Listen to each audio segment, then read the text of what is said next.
Mo Syed with KSI's Try Not to Laugh videos has hit nearly 1 billion views. That sounds like a joke, but it's actually true. And now I'm going to show you exactly how he does it.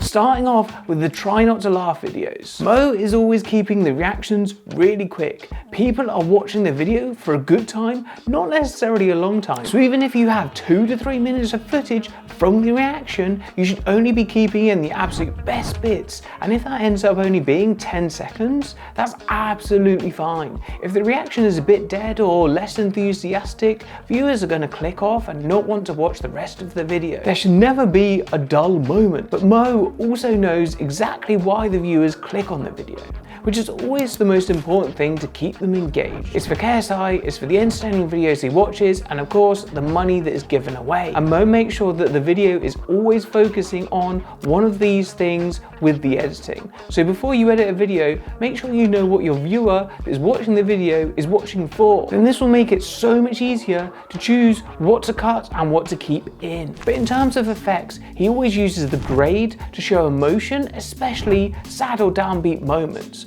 lowering the saturation slightly to give it a grey effect, like the happiness has been absolutely sucked out of the shot and KSI's life. Zooms and shakes are also used to keep the viewer engaged, just that tiny little bit more. Zooms can be done quickly through the changing of the anchor point to where you want to zoom in on, and then keyframing the scale. And the shakes can be done by keyframing the position of the shot slightly every 5 to 10 seconds, depending on how intense you want the shake to be. You can also find presets for shake effects online. I've used some in Finzar's editing packs in the past. You can probably also find some free ones online. But Mo and KSI have other series too. So let's check out what editing techniques Mo is using to keep the viewers engaged throughout. First off, the intro effect. This looks quite complicated, but it's actually quite simple. We just need to make that scary step into After Effects, which, trust me, isn't that bad. So first we're going to start off by rotoscoping out the background. Go to this little man icon, click it, and then click our layer we want to rotoscope. And then paint out the areas that we want selected. If the selection goes a bit wrong, you can hold Alt and then you'll be able to take away from the selection with the red brush. Then once you're happy with the selection, click freeze, and then this will lock in your selection. Just watch it to make sure it doesn't do any errors. If it does, you'll just have to unfreeze and then change your selection and then refreeze it. And if you want to make your selection a bit smoother, you can reduce the chatter, and I normally do it by about 50%. Now duplicate the layer and remove the rotor brush from the bottom clip.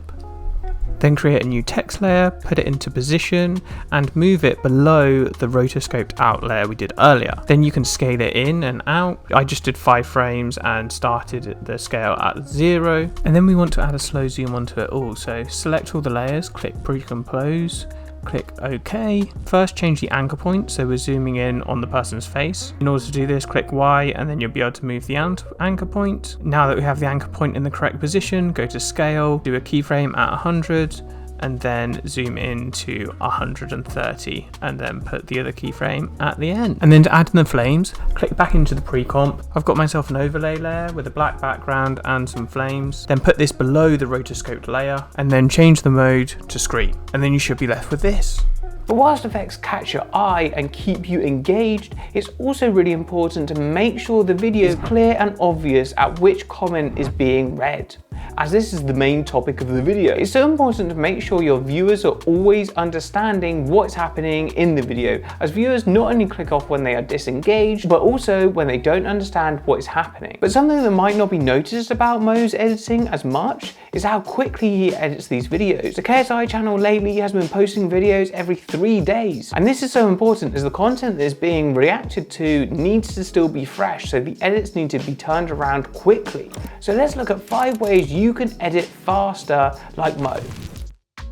The first one I used to be guilty of so often, but do not watch through your videos until you actually finish the edit. I used to constantly watch them back and it would waste so much time. Watch it back, make changes, watch it back again, make changes, and then I've wasted loads of time. Trust in your ability as an editor and wait till you've got to the end. Then watch it all the way through. Make some notes on what needs to be changed, make those amends, and then you're done. It's also easier to watch the video as a whole because you see how the scenes connect and how the edit actually makes sense in the whole video rather than in just one segment. This won't just make you a quicker editor, it will make you a better editor too. But it's also really important to use keyboard shortcuts for anything that you use a lot when editing. I personally have customized my keyboard shortcuts a lot, changing add edit to E so I can make cuts super quickly, H to nest as I use nesting a lot to add effects or creating multicam sequences. It might only take 5 seconds to right click and find and nest, but pressing H literally only takes a second. And if you are doing this with all the regular things you do in your edits, you're going to save so much time, trust me. And the next game changer that's going to make you edit quicker is creating templates for regular videos that you do.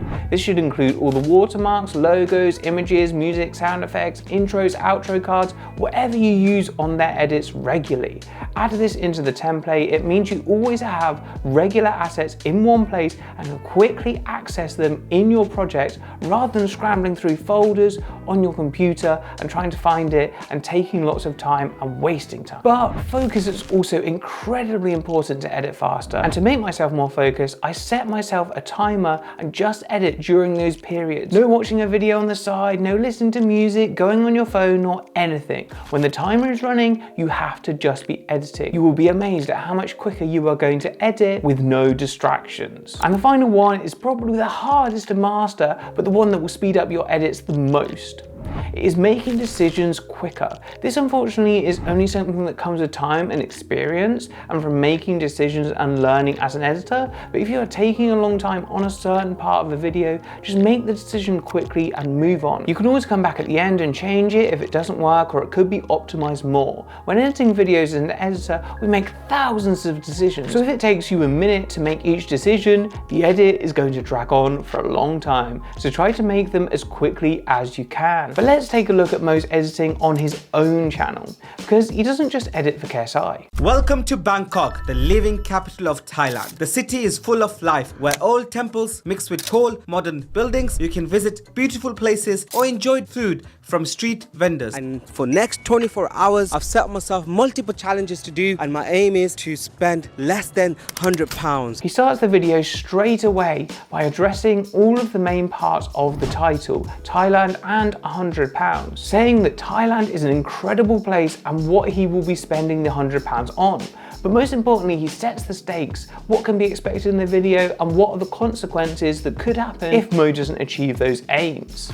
He also uses a lot of tracking shots on his face when talking. This keeps people focused on his face and always looking in the same position. But let's see how you can do this in After Effects very quickly. So start off by going to the tracker panel and click Stabilize Motion. Then move your tracker to a point of high contrast on the image. Click the play button and it will track that point.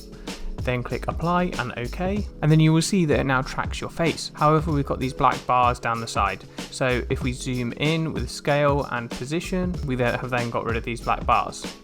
And there you go. Now I started planning and editing this video, unfortunately, before all of the new big KSI videos. So if you want to see me break down those videos, let me know in the comments below and I can totally do that. And make sure to subscribe for more.